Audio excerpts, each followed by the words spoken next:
Sedikitnya 59 kematian telah dikaitkan dengan parahnya badai salju bom siklon yang menghantam wilayah utara Amerika Serikat hingga Kanada.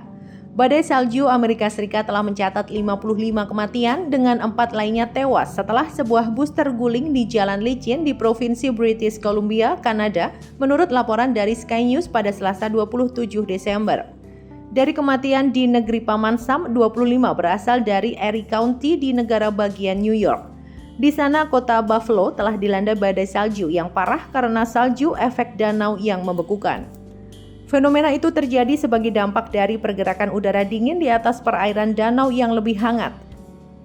Layanan Cuaca Nasional mengatakan bahwa hampir 4 kaki atau 1,2 meter salju turun di Bandara Buffalo pada Minggu 25 Desember. Sementara salju turun dengan kecepatan 2 hingga 3 inci per jam di selatan kota. Korban badai di kawasan itu termasuk orang-orang yang ditemukan terdampar di dalam mobil. Mereka pingsan kemudian membeku, sementara petugas penyelamat berjuang melawan cuaca ekstrim untuk menjangkau mereka.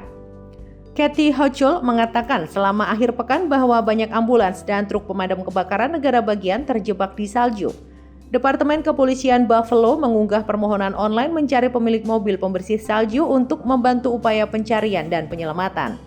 Hochul mengatakan beberapa kota di New York bagian barat dilanda salju setinggi 30 hingga 40 inci atau 0,75 hingga 1 meter dalam semalam. Dia menggambarkan tumpukan es setinggi 8 kaki atau 2,4 meter menimbun rumah serta bajak salju dan kendaraan penyelamat terkubur di salju. Tidak ada listrik dan pemanas. Kondisinya diperburuk dengan sebanyak 1,8 juta properti tanpa listrik di Amerika Serikat dan ribuan penerbangan dibatalkan dan ditunda. Tetapi jumlah rumah tanpa listrik sekarang sekitar 150 ribu. Meskipun lebih dari 55 juta orang Amerika tetap di bawah peringatan angin dingin pada Minggu 25 Desember, dilansir dari Sky News.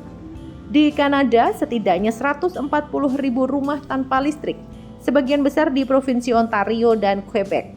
4 orang tewas pada malam Natal setelah sebuah bus terguling dalam kondisi sedingin es di Highway 97C dekat Loon Lake sekitar 200 mil sebelah timur Vancouver. Otoritas kesehatan setempat mengatakan kepada CBC Kanada bahwa 52 orang dikirim ke rumah sakit dan 36 memerlukan perawatan lebih lanjut. Menjelang sore hari Natal, 8 orang masih dirawat di rumah sakit, 2 diantaranya dalam kondisi serius.